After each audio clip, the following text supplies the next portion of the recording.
semuanya, hello guys, welcome back to Gospel Talk Opsi Purnama.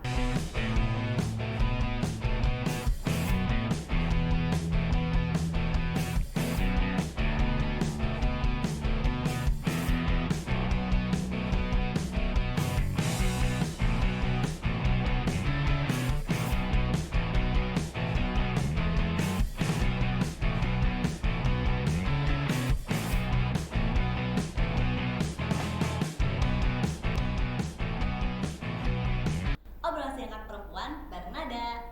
Jadi di video kita kali ini, Nada itu mau ngobrol-ngobrol seru sama narasumber kita kali ini yang hebat dan juga inspirasi. Sebelum Nada mau spill nih untuk narasumber kita kali ini, Nada mau kasih tahu nih tema kita hari ini itu apa. Jadi tema kita hari ini itu adalah wanita yang menginspirasi melalui kepemimpinan. Nah, mungkin untuk teman-teman udah gak sabar nih ya buat ketemu sama narasumber kita kali ini. Kita langsung aja kali ya. Jeng jeng jeng. Gimana kak kabarnya? Alhamdulillah aku baik. Nada gimana kabarnya? Alhamdulillah, Nada juga baik kak. Oh ya, jadi teman-teman, kakak ini itu adalah sebagai ketua umum Genbi nih. Nah, mungkin bisa langsung kakak kenalin kali ya kakak itu siapa. Tapi Genbi itu kan identik nih sama yang namanya pantun kak. Mungkin kakak bisa sedikit pantun nih. Tapi aku dulu kali ya kak yang pantun kali ya. Oke, silakan Nada dulu. Oke, aku pantun nih ya. Temen-temen yang nonton bisa ikut bilang cakep nih. Pagi-pagi memetik melati. Cakep. Melatih harum menawan hati. Cakep. Selamat datang tamu inspirasi di Gospel Talk Opsi Purna ini. Oke. Mulai Teman-teman, kakak. jadi aku tuh nggak mau kalah dari Nada yang memang di Jakarta tuh kan identik sama pantun. Iya Gitu betul. ya. Jadi oke, mohon bantu cakepnya. Iya. Walaupun Nada emang udah cakep gitu ya. Iya, kakak juga. Oke. Jalan-jalan ke Surabaya. Cakep. Pulangnya diantar sama Rina. Cakep. Halo semuanya, kenalin aku Nasya Aldina. Halo kak. Oke, mungkin ngomong-ngomong soal Genbi ya kak. Kakak ini kan ketua umum Genbi periode tahun 2023-2024 nih kak. Betul. Nah, ngomong-ngomong Genbi, kakak itu awal masuk Genbi itu tahun berapa ya kak? Oke, jadi awal mula kenapa aku bisa ada di Genbi juga itu di semester 5 ya, kalau nggak salah waktu aku semester 5 itu di 2022. Nah, di situ aku udah kepo sama beasiswa yang ada di kampus aku. Mungkin anak-anak IBS juga pasti kepo lah ya, gimana Iya, cara kita bisa dapat beasiswa. Dan taunya ada nih beasiswa dari Bank Indonesia yang mana ketika kita join beasiswa tersebut kita menjadi bagian dari Genbi Jakarta. Nah, dari situ aku tahu. Nah, saat aku alhamdulillahnya keterima di Genbi Jakarta, saat itu aku mendaftar sebagai ketua Departemen Sosial Kesehatan. Gitu. Jadi dan aku lolos untuk menjadi kepala Departemen Sosial Kesehatan selama di tahun 2022-2023. Lalu di tahun berikutnya ternyata aku lolos lagi nih untuk beasiswa termin selanjutnya. Wah, Gitu. alhamdulillah ya kak. Iya, alhamdulillah banget kan. Nah, saat itulah aku mau nih kira-kira ada nggak ya yang perlu aku upgrade dari diri aku. Oh, ternyata jabatan gitu kan. Jadi dari kepala Departemen Soskes, aku memberanikan diri untuk maju ke ketua umum Genbi Jakarta. Jadi di 2023-2024 itu ketua umum Genbi Jakarta itu adalah aku. Berarti 2 tahun ya kak? Iya betul, 2 tahun. Oh, oke. Berarti Kak Nasya ini 2 tahun di Genbi dan menjabat pada tahun ini gitu ya kak? Iya. Berarti masih aktif ini ya kak? Wow, aktif sekali. Bisa dilihat di Instagram Genbi Jakarta. Iya, betul. Nah, berarti ngomong-ngomong tentang kesibukan nih kak. Kesibukan Kak Nasya untuk saat ini tuh apa sih kak? Oke, jadi teman-teman, alhamdulillah aku tahun ini udah lulus. Jadi aku udah lulus 3,5 tahun dan sekarang kesibukannya ya tentu kerja gitu ya. Jadi aku juga sambil kerja terus juga sambil berorganisasi tentunya di Genbi Jakarta. Keren banget Gitu. kan. Jadi kerja sambil Berorganisasi aktif sebagai ketua organisasi. Betul. Keren banget sih Kak Nasya. Nah, terus ngomong-ngomong tentang keaktifan seorang ketua GNB. Nah, aku mau tahu nih Kak, ini sesuai tema kita ya. Tema kita tuh tentang wanita yang menginspirasi melalui kepemimpinan. Nah, ngomong-ngomong kepemimpinan ini Kak, menurut Kak Nasya, kepemimpinan versi Kak Nasya sendiri yang ideal dan baik itu kayak gimana sih Kak? Jadi terkait dengan kepemimpinan ya. Iya. Sebenarnya tuh orang terlalu overthink terkait dengan pemimpin gitu. Jadi tuh kita selalu memikirkan bahwa pemimpin itu si paling tinggi, si paling berjasa, si paling punya jabatan. Padahal arti kepemimpinan menurut aku pribadi itu nggak hanya sekedar itu. Jadi kepemimpinan itu bukan kalau kita bisa memimpin orang, membina orang, enggak hanya sekedar itu. Kita bisa memimpin diri kita sendiri dengan kita tahu kegiatan hari ini kita mau apa, kita mau ngapain, mau bertemu dengan siapa, dan kita struktural dengan diri kita. Itu adalah konsep kepemimpinan itu sendiri gitu. Jadi nggak usah jauh-jauh bahwa pemimpin adalah presiden. Enggak sejauh itu. Diri kita sendiri pun pemimpin untuk hidup kita. Jadi secara kepemimpinan itu nggak akan pernah ada yang namanya pemimpin sempurna atau pemimpin ideal, karena itu adalah sebuah perspektif. Menurut kita mungkin kita sudah baik, tapi menurut yang lain mungkin belum. Jadi memang kepemimpinan itu dalam arti luas banyak hal gitu ya, termasuk memimpin diri sendiri adalah sebuah bentuk dari kepemimpinan menurut aku. Berarti menurut kakak nih kepemimpinan itu adalah kita bisa memimpin diri kita itu juga termasuk sebuah kepemimpinan ya. Betul. Jadi gitu teman-teman, itu versi Kak Nasya. Aku boleh kasih tahu nggak Kak kalau versi aku tuh? Boleh dong, gimana tuh Nada? Kalau menurut aku benar kata Kak Nasya, setiap orang itu pasti versi kepemimpinan yang ideal itu beda-beda. Nah kalau menurut aku sendiri Kak, kepemimpinan yang ideal itu adalah ketika seorang pemimpin itu bisa memotivasi atau menjadi inspirasi buat para anggotanya Kak. Nah itu mungkin bisa memotivasi untuk diri sendiri juga dan untuk orang lain juga, dan itu bisa memperlancar setiap program kerjanya juga mungkin Kak dengan motivasi tersebut. Kalau versi aku gitu ya Kak. Jadi benar kata Kak Nasya, setiap orang itu versinya beda-beda. Nah terus tadi Kak Nasya udah ngomongin tentang keaktifan dari Ketua Umum GNB. Kakak ini kan kerja juga ya? Iya. Cara memanage waktu kakak kayak gimana tuh Kak? Bahas manage waktu ini udah hal lumrah ya di mahasiswa. Kita tuh harus bisa memanage waktu dengan baik. Tiap mau wawancara misalnya organisasi pasti apa kelebihan kamu gitu. Saya bisa memanage waktu dengan baik. Emang sebenarnya manage waktu itu seperti apa gitu kan? Jadi teman-teman, kalau cara aku sendiri adalah aku menentukan skala prioritas. Mungkin di sini kayak basic banget gitu kan, skala prioritas gitu. Balik lagi, masing-masing orang itu punya caranya sendiri untuk bisa struktural dalam hidupnya atau sistematis nih apa aja kegiatannya hari ini, besok, dan lain-lain.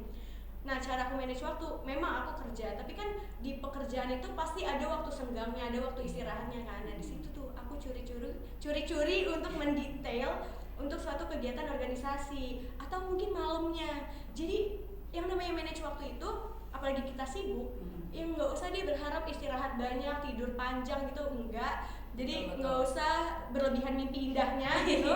Apalagi kalau organisasi ya gitu Kak. ya. Jadi kita harus menghadapi kenyataan bahwa ada yang harus kita korbankan gitu. Ya misalnya waktu tidur kita, waktu bermain kita, untuk lebih bisa berkontribusi nih ke organisasi dan juga ke kerjaan kita sendiri. Tapi jangan salah, jangan berpikir bahwa semua anak organisasi yang bekerja atau anak yang sibuk banget itu tuh nggak punya kehidupan lain selain itu. Tenang aja, kita tetap gaul. Kita gitu tetap ya. healing ya Kak. Iya, tetap healing. Jadi itu sih menentukan skala prioritas dan jangan terlalu memaksakan kesempurnaan. Jadi balik lagi, kita itu hidup untuk berproses kan. Jadi ketika itu nggak mencapai tujuan, ya udah masih ada besok. Masih kita punya temen gitu kan, bisa kita minta bantuannya, delegasi tugas. Apalagi dalam berorganisasi, seharusnya manage waktu itu bukan suatu masalah, tapi memang hal yang udah seharusnya kita hadapi dengan baik. Berarti kita harus terus belajar, harus menjadi orang lebih baik di esok harinya gitu ya Kak ibaratnya. Oke, terus Kak Nasya ini sebagai Ketua Umum GNB pasti punya struggle nih dalam setiap ngejalanin 1 periode ini. Nah, motivasi apa nih yang Kak Nasya terapkan untuk menjadi seorang pemimpin yang baik nih pada saat menjabat sebagai ketua umum GNBK? Oke, motivasi untuk menjadi pemimpin yang baik.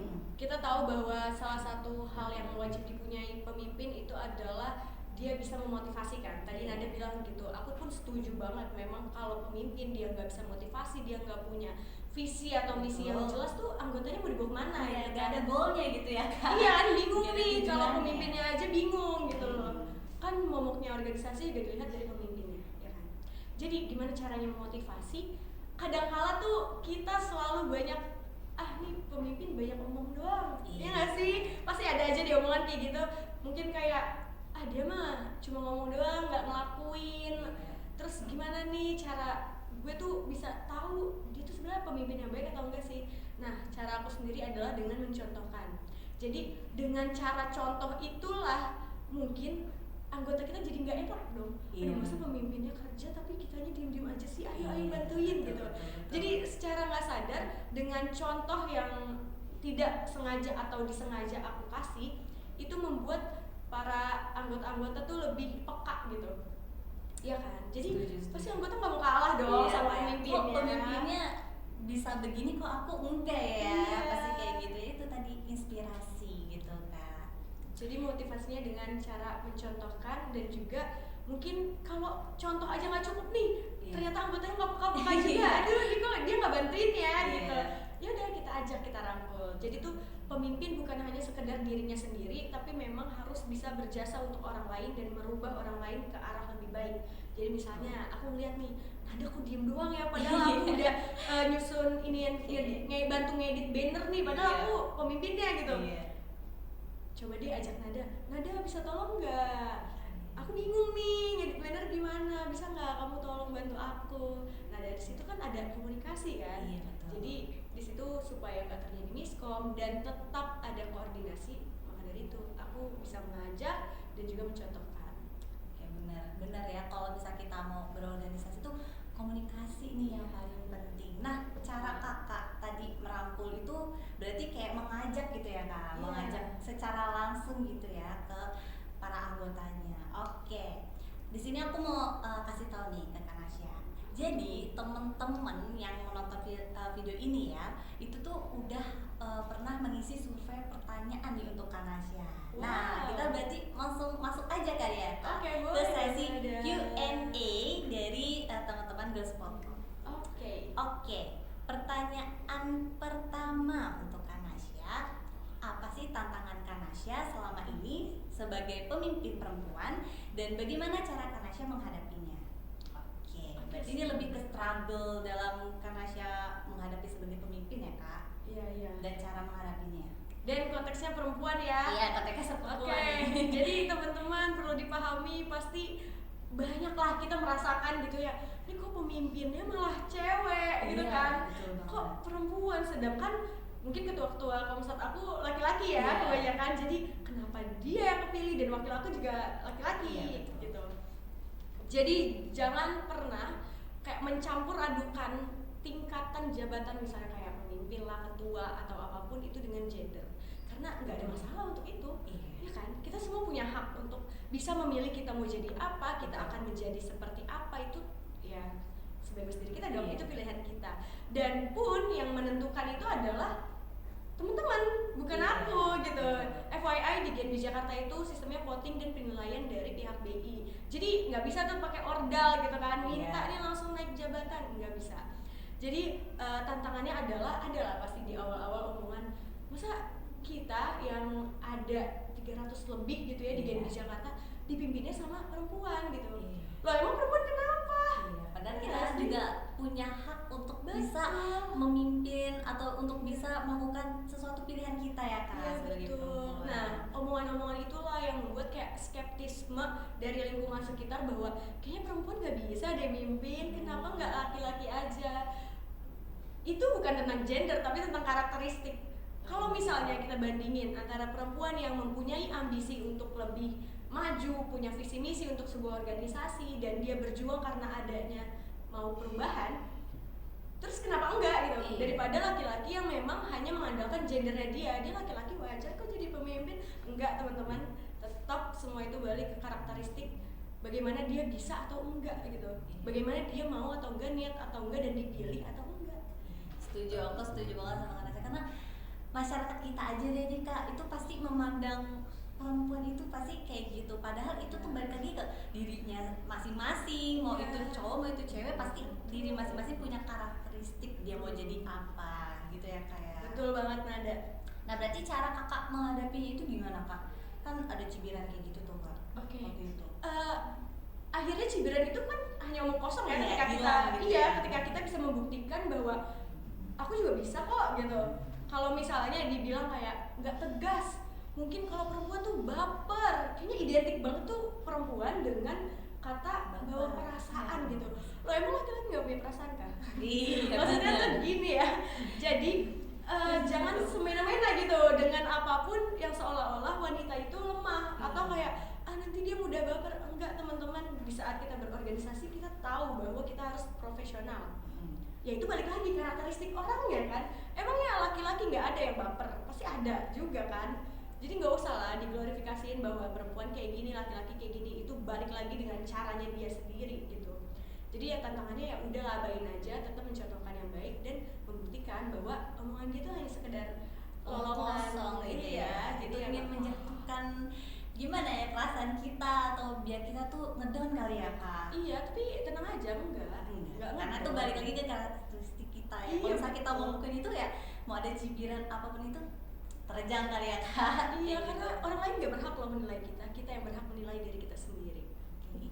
Aku jadi terinspirasi nih. Mungkin kalau misalkan nanti suatu saat nanti mungkin aku di tempat kerja ada yang kayak gitu Kak, mungkin aku kayak ya udahlah, Ya, tunjukin aja kali ya, tunjukin Betul. aja gitu. Teman-teman juga mungkin bisa kayak gitu teman-teman.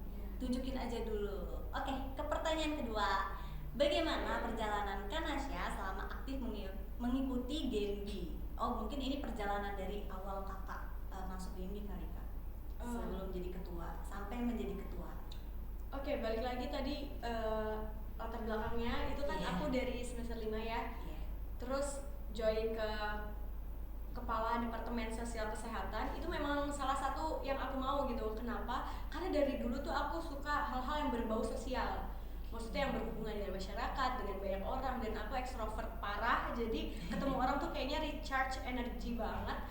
Ya itulah salah satu hal kenapa aku memilih untuk jadi kepala departemen sosial kesehatan. Nah, di situ aku membuat berbagai program kerja yang berkaitan dengan tentunya sosial dan juga kesehatan kan. Di situ aku juga mengajak rekan-rekan aku untuk membuat proker dan melaksanakan proker gitu. Nah, habis dari situ kita kan juga bekerja sama nih. Saat itu kan Genbi itu masih ada 2 ya pusatnya, UNJ dan UPN.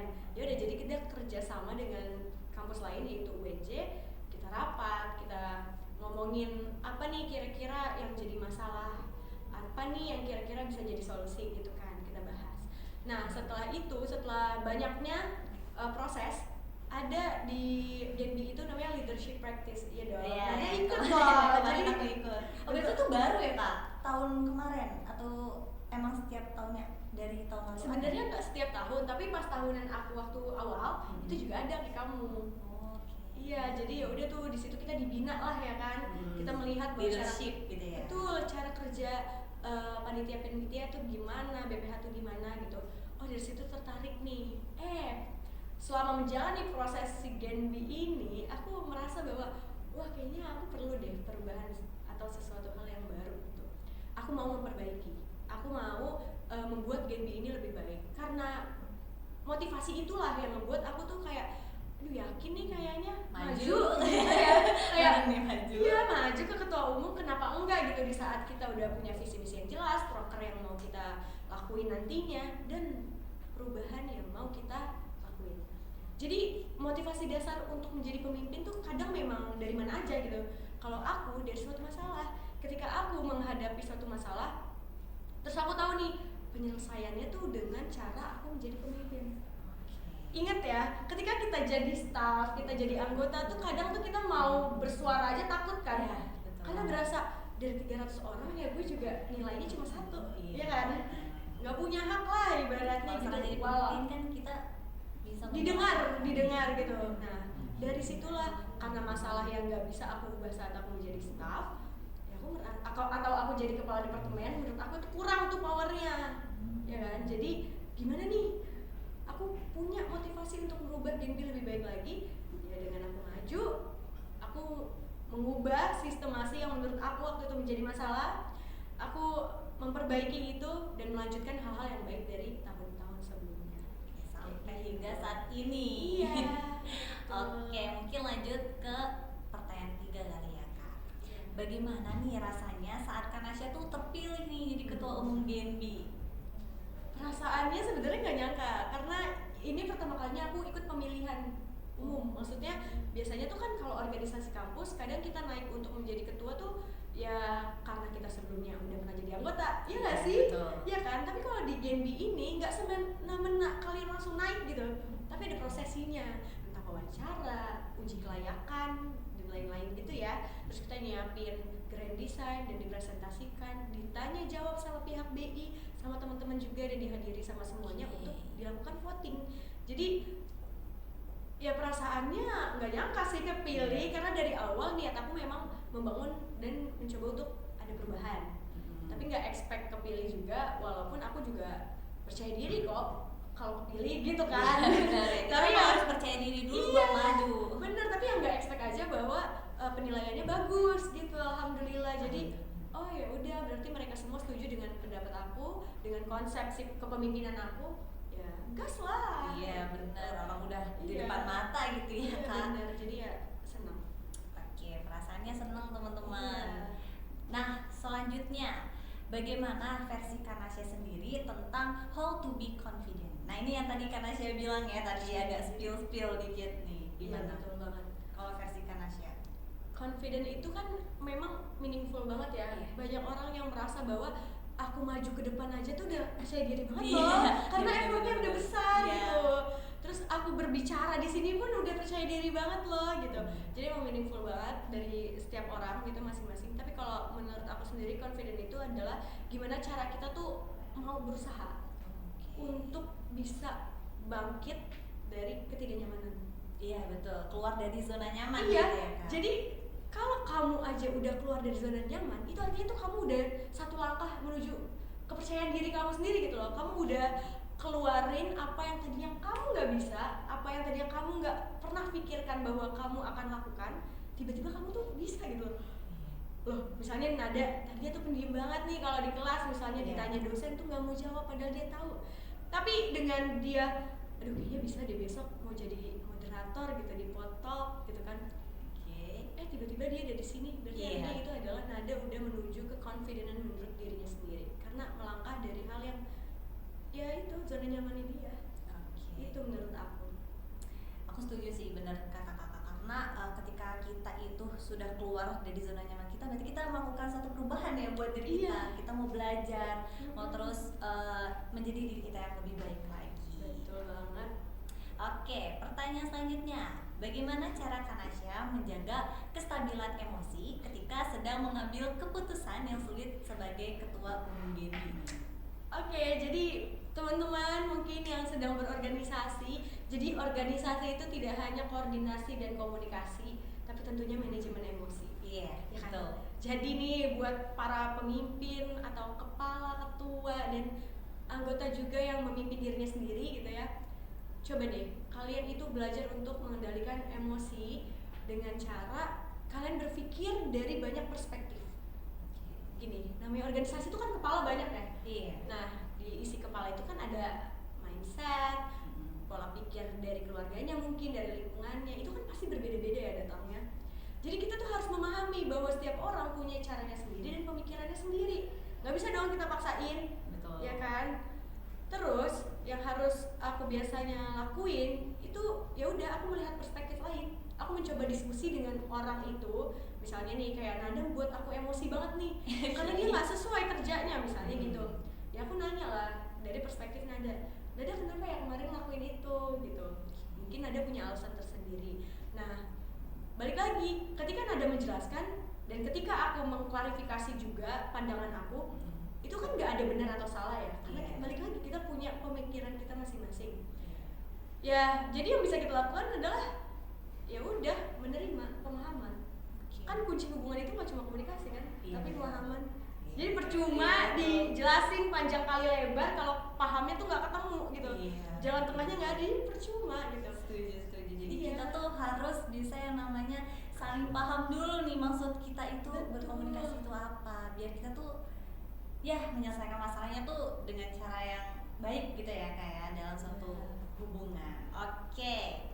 Lanjut ke pertanyaan berikutnya, bagaimana cara untuk menjadi pemimpin yang baik menurut Kanasya? Tadi kan Kanasya udah kasih tahu nih versi Kanasya pemimpin yang baik itu kayak gimana. Tapi caranya Kanasya sendiri nih untuk bisa mengikuti kata-kata Kanasya itu gimana? Iya, jadi aku udah punya standar pemimpin yang baik seperti apa. Jadi harusnya aku juga melakukan dong. Iya nggak sih? Jangan omong doang gitu. Iya, jadi teman-teman, menurut aku sendiri kan pemimpin yang baik itu yang bisa memanage dirinya sendiri. Itu poin utama ya, karena gimana cara kita menjadi pemimpin kalau untuk diri kita sendiri aja kita masih berantakan gitu ibaratnya. Jadi dengan cara manage diri tuh aku udah bisa manage waktu, mengelola emosi, terus aku bisa lebih humble ke orang, friendly ke orang, dan nggak bosan gitu ketemu pihak lain. Bayangin kalau pemimpinnya emang benar-benar sepemalu itu, ya walaupun pemimpin pemalu mungkin ada aja ya, tapi bayangin kalau dia sepemalu itu berarti kan udah parah banget nih. Terus dia kayak menutup diri dari semuanya, jadi kan nggak terjalin relasi dong. Ya kan, kayak gini buktinya di Jakarta dengan IBS ya kan bisa berelasi gitu. Iya, bisa berelasi, bener. Jadi aku menerapkan itu untuk bisa berelasi, manage waktu, terus juga mengelola emosi aku dalam menghadapi semuanya, sama tentunya memotivasi adik-adik yang lain gitu atau teman seangkatan aku. Banyak loh di Genbi mungkin yang nggak sesuai dengan apa yang aku inginkan. Gini deh, organisasi mana 100% sesuai kemauan dari ketuanya, nggak ada kan? Di sana banyak kepala, jadi tujuannya pasti ada yang beda lah gitu. Nah dari situ aku tuh kayak belajar gitu, memahami orang lain, terus gimana sih yang dia mau, seperti apa, jalan tengahnya tuh seperti apa. Jadi dengan adanya diskusi, dengan adanya pemahaman aku dan yang lain, dengan adanya kita rapat, kita juga rutin gitu ya, rapat untuk membahas suatu program kerja. Itu kan artinya aku mau mendengar gitu. Jadi pemimpin tuh jangan hanya mau bersuara tapi nggak mau mendengar. Itu bahayanya. Jadi berasa kita yang selalu benar, kita yang selalu tahu apa yang kita mau, padahal yang lain juga punya hak untuk berkontribusi lewat suaranya dia. Balik lagi, setiap orang itu kan karakteristiknya beda-beda gitu ya kan. Jadi hal itu tuh bisa mencegah sesuatu yang nggak baik lah buat organisasi. Betul banget. Oke, pertanyaan selanjutnya, apa nih tips dan rahasianya Kanasya untuk punya public speaking yang baik seperti pada saat ini? Gimana tuh Kak? Spill. Jadi guys, for your information aja bahwa dulu aku pemalu. Aku sama sekali nggak berani ngomong. Pun sama tante aku. Iya. Kalau nggak percaya mungkin bisa dicek background keluarga aku. Itu semua orang di keluarga aku nggak nyangka aku bisa ngomong. Dalam artian tuh dulu pemalu banget, bukan berarti dulu aku nggak bisa ngomong. Pas diam gitu ya, tapi memang pendiam banget. Terus itu adalah satu momen dimana aku berani tunjuk tangan di kelas. Kayak ya udah, pokoknya mendobrak seluruh apa yang aku takuti. Jadi kali ini bisa. Emang kadang tuh apa ya, keberanian tuh muncul kapan aja kan. Nah, ketika keberanian itu muncul, cobalah untuk dicoba gitu. Jangan takut. Udah berani, udah gitu. Jadi aku nyoba untuk unjuk diri gitu buat jawab. Itu setelah aku jawab, aku mual, takut, pengen nangis, padahal itu cuma sekedar pertanyaan. Kamu paham gak sih akuntansi? Kira-kira pengertian akuntansi menurut kamu apa? Gitu dong. Itu kan mudah ya untuk menjadi anak akuntansi ya kan? Iya, gara-gara itu doang aku berani. Terus akhirnya dari situ aku mencoba buat coba lagi deh. Kayaknya waktu itu masih gemeteran gitu kan. Coba lagi, kok masih mual. Itu salah satu efek kalau kita memang apa ya, terlalu takut, anxiety itu pasti kita mual gitu. Nah dari situ aku kayak kemarin bisa kok, sekarang harus bisa lagi, lebih bisa lagi. Terus lama-lama kebiasa, emang gak bohong, jam terbang itu gak akan bisa dibeli kecuali kita nyoba ya. Iya betul. Ya kan? Nah ada mungkin bisa ngomong di sini juga karena ya dia selalu nyoba gitu, dari presentasi di kelas, terus ngomong ke dosen, itu kan melatih ya. Jadi jangan pernah takut untuk nyoba. Betul. Karena bisa jadi percobaan pertama itu memang gagal, tapi percobaan kedua itu adalah titik balik hidup kamu gitu. Sama kayak aku, itu setelah beberapa kali percobaan baru aku sadar bahwa aku berani kok ngomong di depan orang, percaya diri dan bisa public speaking gitu. Jadi ya intinya berani untuk dicoba dan banyak latihan aja, entah di kaca ngomong sendiri, ngerekam pakai HP, apalagi sekarang udah ada media sosial ya. Ngomong mungkin. Bener, ngomong sama HP juga nggak dikatain orang gila. Betul. Karena oh nih artis nih, salam nih gitu kan. Ya udah nge-vlog aja biasa gitu. Jadi ya udah nggak usah takut-takut, coba dulu baru kamu buktiin kamu berani atau enggak. Iya, kalau kita nggak coba, gimana kita mau tahu kita bisa Iya. apa enggak nih teman-teman? Betul banget. Jadi gitu tips dan triknya si Iya. Kanasya nih. Coba. Mungkin bisa dicoba ya teman-teman setelah ini. Oke, selesai Kak Q&A. Wah, cepet ya, nggak Cepet nyangka banget. loh. Oke, Alhamdulillah. terima kasih ya Kanasya Iya, udah juga mau ada. hadir ke sini untuk sharing-sharing nih ya, spill-spill di mana Kanasya sebagai ketua umum Genbi. Mungkin ada sedikit kenangan nih Kak dari Girls Potok Opsi Purna. Wah, Apa tuh? apa ya? Oke. Effort banget nih. Kasih Ada loh. sedikit kenang-kenangan. Oke. Waduh. Oke, ini Kak. Oke. Wah, alhamdulillah dapat Iya. plakat guys. Iya. Perlu ditunjukin ya. Iya. Makasih banyak loh. Sama-sama. BEM IBS. Iya benar. Nah, mungkin bisa dokumentasi sebentar Kak. Oke, boleh. Gimana kita diri? berdiri aja nggak apa-apa. Oke, siap. Ya. 1, 2, 3. Lagi 1, 2, 3. Oke, terima Oke, kasih. makasih ya Balik lagi semuanya. Kak Thank Nasya you. udah mau menyempatkan waktunya Iya. nih buat kita foto kayak gini. Oke, mungkin Kak Nasya punya pesan-pesan buat teman-teman nih yang mau berusaha keluar dari zona nyamannya sebagai seorang pemimpin. Oke teman-teman, balik lagi di moto hidup aku yaitu berani untuk mencoba. Jadi memang kita nggak akan tahu kapan kita gagal, kita nggak tahu kapan kita akan menang, kita akan menjadi juara, kapan kita akan menempuh posisi yang kita inginkan. Maka dari itu ketika kita nggak tahu kapannya, ya udah kita coba. Karena dari percobaan pertama mungkin gagal, percobaan kedua mungkin gagal, barangkali percobaan ketiga itu kita berhasil. Jadi jangan menyerah tuh di percobaan kedua, padahal tinggal sekali lagi langkah kalian itu berhasil, malah kalian udah nyerah duluan. Gitu. Terus juga buat menjadi pemimpin yang paling penting adalah kalian bisa mengelola diri kalian sendiri dan tentunya orang banyak. Mengelola diri itu nggak susah teman-teman, jadi belajar aja untuk memahami perspektif lain. Ada loh organisme lain gitu selain diri kita sendiri. Jangan jadi center of point aja dan jangan hanya bersuara tapi juga mendengar. Jadi teman-teman untuk menjadi pemimpin memang tidak mudah, maka dari itu kita harus berusaha. Betul, dan harus terus belajar ya Kak. Betul, belajar dari mana aja, jadi jangan cepat puas. Oke, terima kasih Kak Nasya. Mungkin Iya, kita thank you. jargon dulu nih Kak. Aku ada jargonnya Boleh. nih di Girls Potok Opsi Purna kali ini. Jargonnya adalah kalau misalkan aku bilang kita wanita, nanti kakak tangannya begini, menginspirasi melalui kepemimpinan. Oke, siap. Bareng-bareng ya Kak. Aku bilang kita wanita dulu. Kita wanita menginspirasi melalui kepemimpinan. Oke, see you teman-teman. Terima kasih Kak Nasya. Terima kasih teman-teman yang udah menonton Girls Potok Opsi Purna kali ini. Obrolan singkat perempuan bareng Nada. See you. Bye bye.